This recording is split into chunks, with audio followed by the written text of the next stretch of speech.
The bloody puka not going to get you a eel. Yes, you got to go out there and take your tarai off, get wet. Keep it native, he reckons. Well, now, tell me. Well, you're on the hit list. Only one Robert Redford here, B. Yuck. It's all about the smell. We're not the call it or keep it native.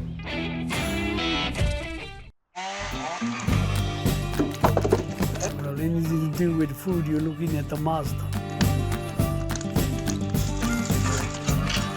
Can I open my fork? Oh, Rob White just grab it with his hand. Rono nui rawatu, ko Tuna Dundee. You carry my name, now get in here. We're the indigenous people of New Zealand, but you got to keep it native.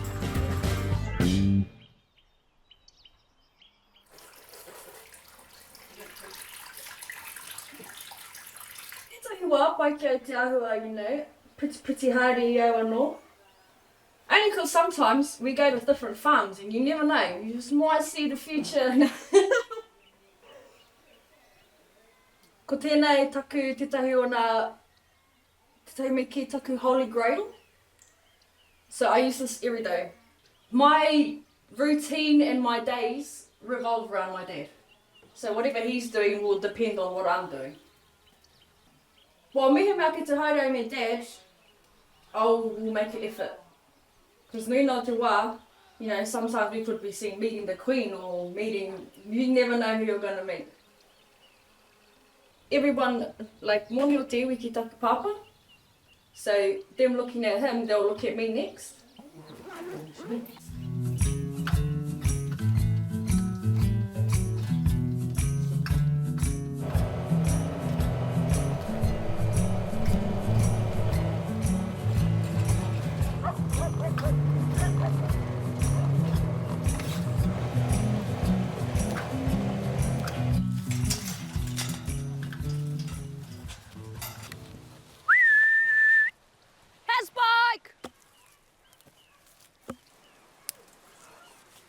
Piko. I te wānei, kei muri tātou I taku kaina, koinei taku Spot X mō ēnei. So ēnei mea heads, it's, for me, they sweet. He ahua oriti ki te asparagus. Ooh, spiderweb.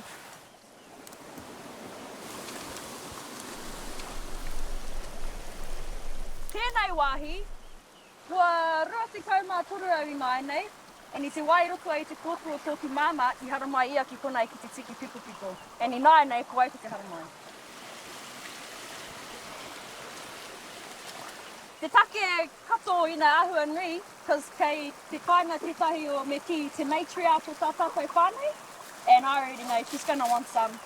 And the season's almost over. So, you know, might as well pick it before the deers get it.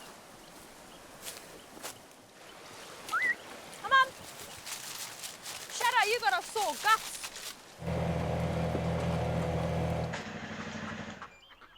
I remember going with my queers to do the Chiquita Piko, and they used to sing all these songs. So we need to pico, toro, pico, toro. So the pico is the bend, then that's the toro, that part.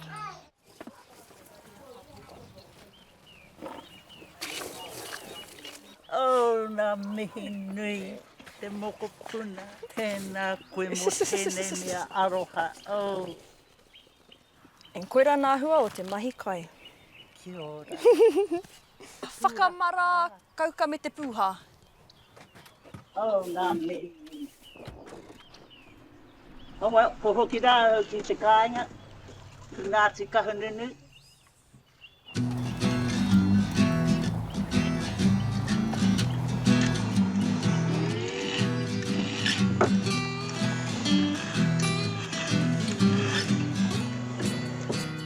Pahi te rākau, e whiro tēnā. Because it's free and it's close and it's dry. That's why it's the best. This is, you don't touch it, it's for people like us, you know. Kau mātua kati.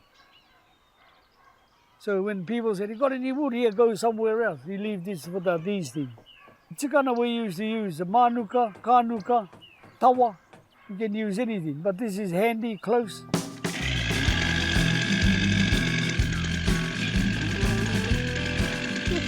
What could go wrong?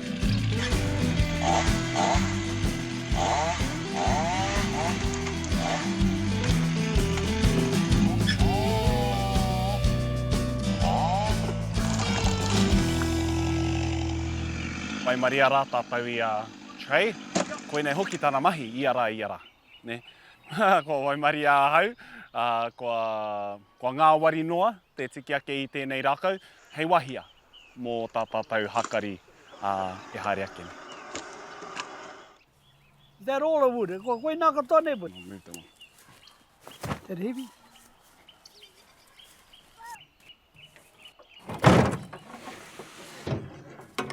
Kia tūpata kai wharawi a wahina mai. Kaore hoki te aroha. This one.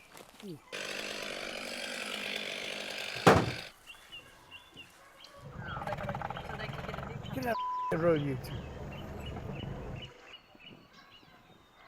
They whakaru, I think. Yeah, one arm. Oh,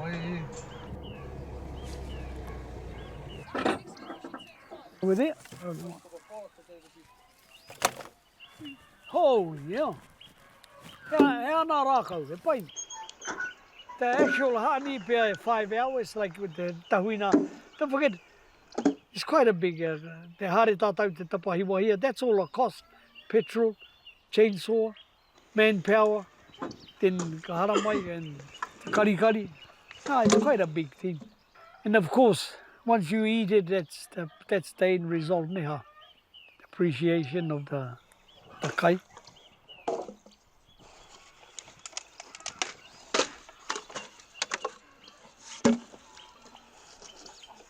But I really want to ki te whakaputa. Kia kore e naro wā tātou mahi nā tikana. Ai.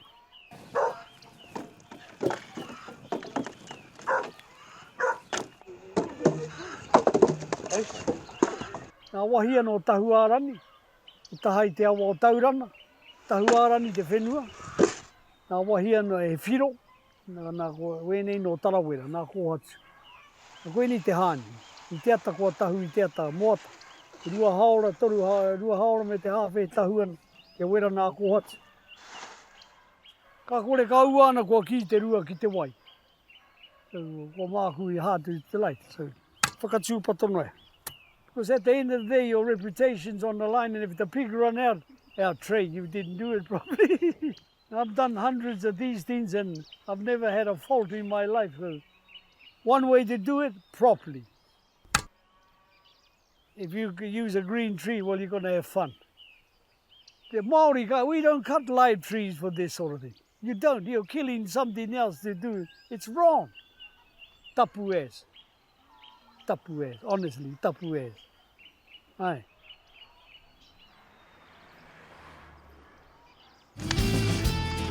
So as soon as I get a crowd here, I try and scheme how I can enslave these bastards. Otherwise, they're going to eat my kai.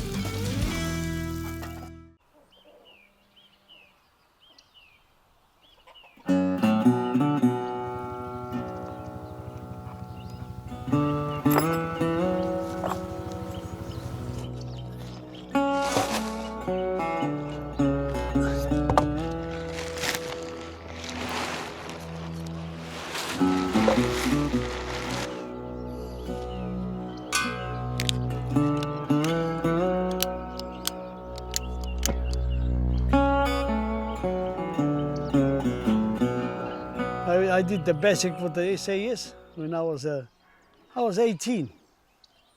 Same thing, I waited for nobody. By the time everybody get organized, I already been there, done it. Pena koe tō pake ki te kaumā waru ki te rua te kau, you get drafted. Everybody did it. Ka takairunui o marama, you have to go. It was compulsory. I loved every minute of it because I was already kua taunu ki au ki nā mahine. I already had years. Ko nui nā o ko Hawaii suffered, but a lot of us were already disciplined.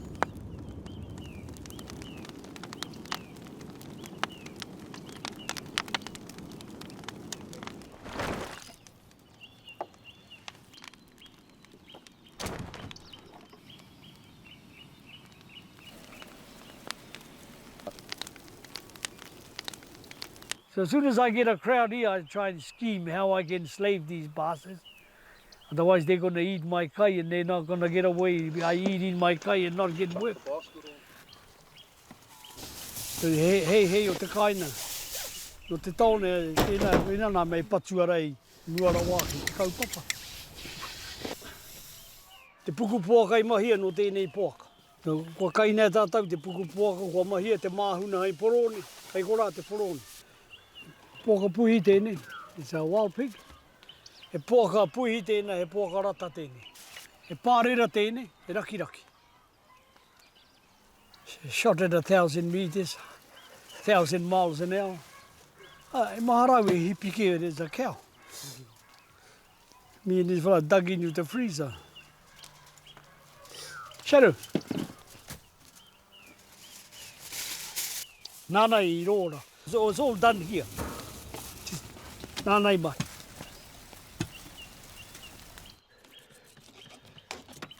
Pai te wera o te ahine, vai. Min.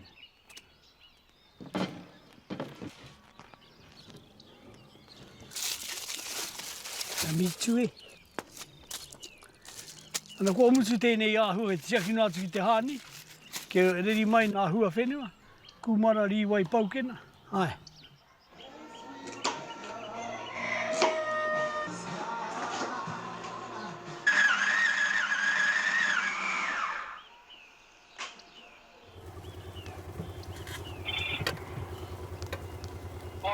Morena, where are you?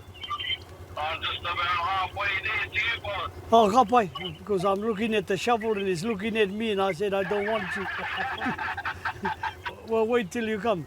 But we're just about to, the hard part, and I need you fellas to come and help me. Yeah, I'll be there. Hey, kapai, there's no such thing when I read this. Nah, you don't do that.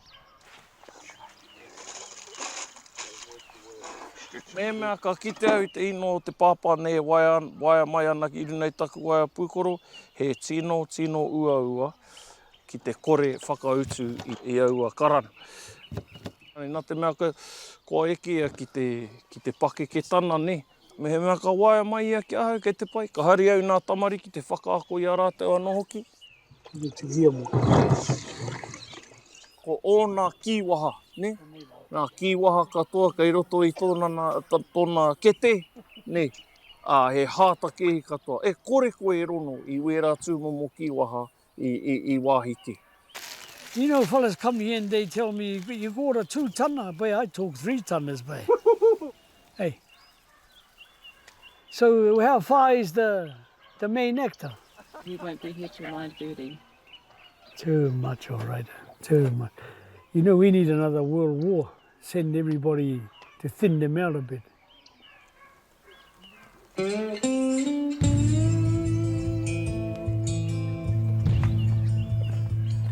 Hooray! Kai ke tō pepe? Chop them off to eat, yeah. Hei, koera tana kore o kua wiro katoa ia I te mea kua tīmata ngā mahi. Nā take tōmuri te whakatakoto I te hāngī. Nō reira ka tōmuri te kai. Heoi, e mōhio ana ia ki ngā mahi tiaki mokopuna. Nō reira, te tae te pēhea. Nā mea pēna, they got so much on their plate. The only thing that annoys me, they come late. Because nothing waits for you, eh? Aua whakamāna pēr, I te mea I taku tainga mai kua otike, te nui ngā unga mai, te mai. Engari koera te waimarie o ngā whanaunga, kua tai mai ki te āwhina I tō rātai pāpā, I tō rāua pāpā. Grab a shovel, you see. Here, one of you fellas grab a fork too to hook that in. Like me mea ki te mai eyelashes out, I would not go near the fire.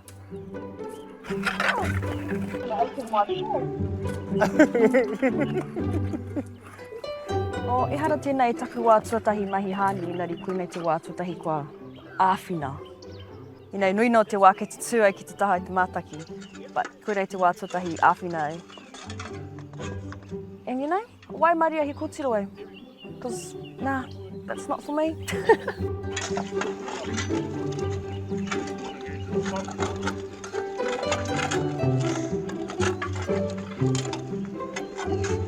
A little bit the same. I'm the princess. He's the princess in his whānau.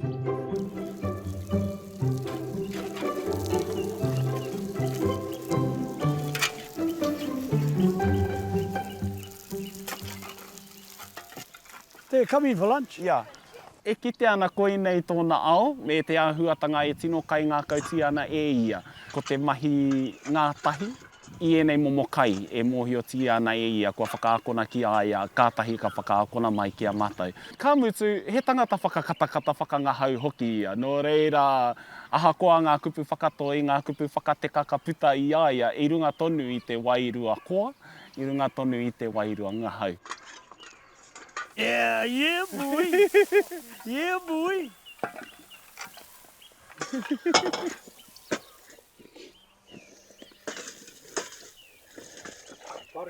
Ai he motu hake te kite i te hāngī te kāinga. E MΑORI ai, te whakatakoto i te kai, e MΑORI ai te kai, e reka ai te kai, e MAORI ai te whanaungata. E tika tonu taua whakatau kira, taua ki angara. Te keeping a native, ne? Te keep a native. He nui tonu te hangarau Pākehā i whai wāhi mai, engari ko te mātauranga Māori ke, nō reira e ki ana au kia take anō te tai ao nei. Daisy, our bags, Trey. The only thing, Trey and I might have to renew our bags. They're starting to look like pew-pews there. Kei te tau ko pakaru patching up. Oh.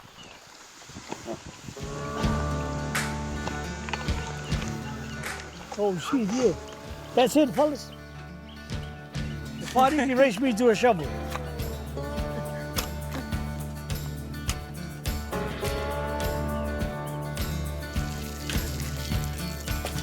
Bloody hard ass.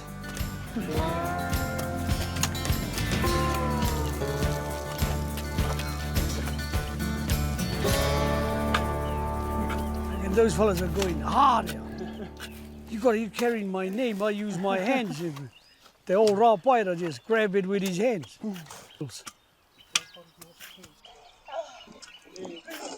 Because it's quite a mahi taumaha tonu. Not easy. E mātaki no tako mahi e titiro. Ai.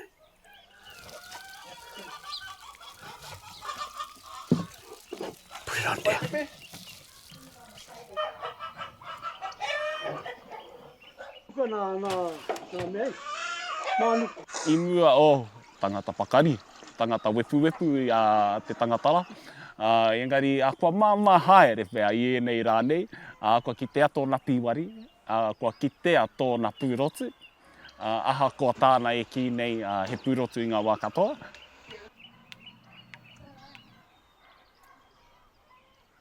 That one be ready for the hāngī next year, Barney. I reckon. Put him in the hinaki. Here now, I live the life. You carry my name, yeah, get in here.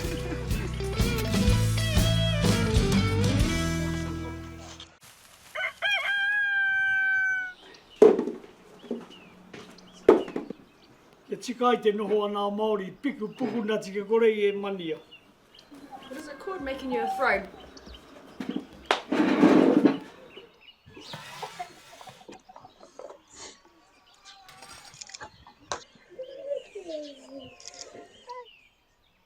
It's a big iole. That was me and that was my brother Taro. It's a bit sentimental for me, these things. That's when I was 15, I think, or 14. We're still carrying rifles that we were only kids. He's like a brother to me, we grew up together. Put it this way, if you don't own a horse, you own nothing actually. You don't own nothing. That's my main horse, Rob. And that's the first horse I put my wife on. Because her mother come and said, oh, you got a horse for my daughter.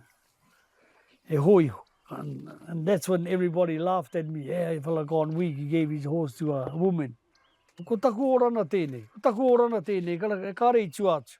I lived the life. I lived the life. Nea boy. Ai, reo Māori ana ke ai. Reo Māori, nā meirua. Hako ai, kura mā ita taku māma. We used to get the bash i te kura for speaking Māori. Tāwera. Because we couldn't speak English.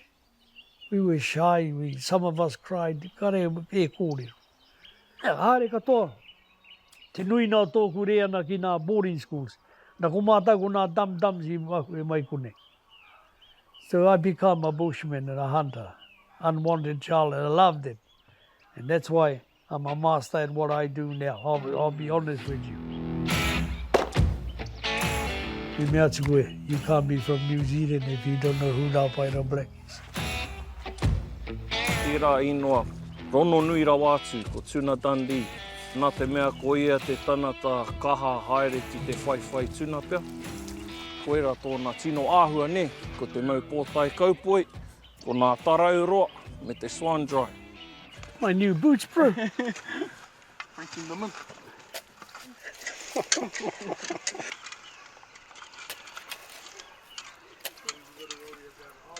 No, it's yours. Wait, that's why I just grabbed the subway. You carry my name, now get in here.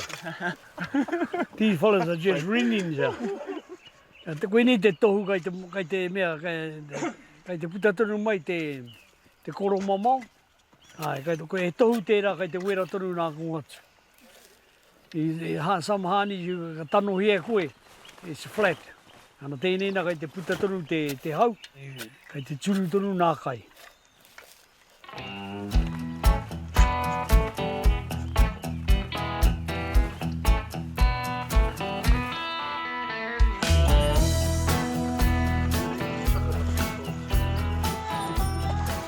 At the back, too.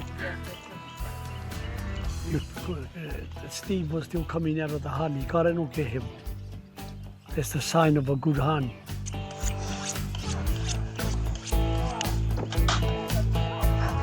Trouble, here's my broke. Ooh, I hope he's got a beer. Kia ora.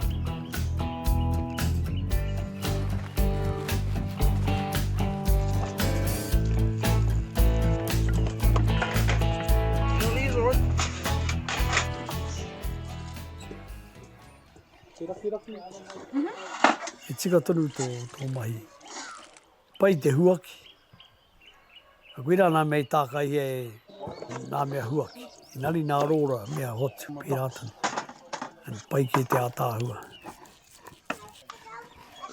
Well, anything to do with food, you're looking at the master. Yeah.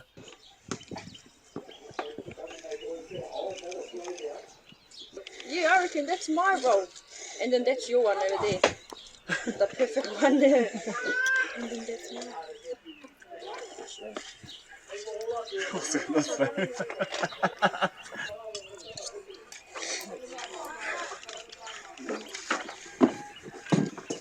Pai ne, boy. Nice. Nicely cooked. Yeah.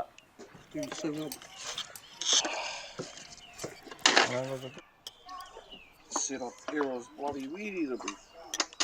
Mahi kai, nā tūmomo kai katoa, nā miti, nā hua whenua, nā hua o te puihi, ko te mahi kai pea te mea nui, kua whakaako mai tēnei pāpaki aha. All the beef, the chicken, pork.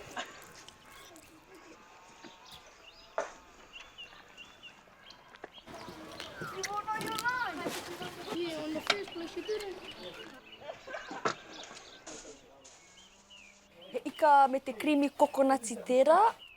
That's a broccoli salad.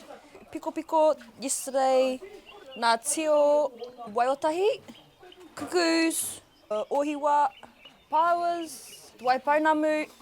Oh, and whakamara. Yours truly. So ēnei, it's caviar. It's killer. I can't even handle those. Ime te kau.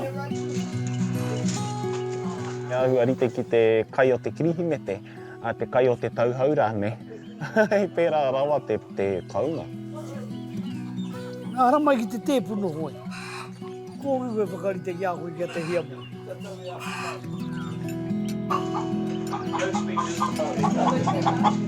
E runa ki te tēpu te whakaetana o mai.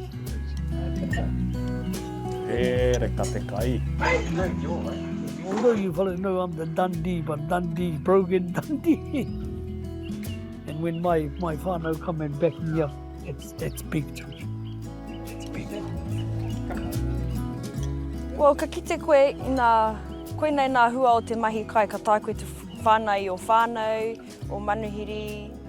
Ka rono koe i te momo me ki i roto i a koe anō te aroha, nā te mea nau anō i mahi nā kai, and he pai te kite i ngā tangata e kai ana i o kai. I haere ahua whiroki mai au. Ka aoki momona atu ki te kāinga, e pērā rawa te pai o te kai i horahia. E te pai, ina kare e tipu mai tēnei āhuatanga. Nā tana māma kei e whakatipu en. Tana pāpā was tēnei karakau i kuhu atu ki roto e wēnei āhuatanga. Tana tīmata tana, hopakari hai. It's not everybody's cup of tea, I suppose. Especially with fellas like me, because you either do it or go away. Dundee or Dundee? Oh, Dundee. I don't know about that one. Heoi. Ahau nei, he iti maramara pea o te Dundee. Engari, me maumahara hoki ki ngā kōrero kua whakataukitia mai e ia ki au. We're natives of New Zealand. O Aotearoa tata. We're the indigenous people of New Zealand. Ka tika keep it native. You're nothing else but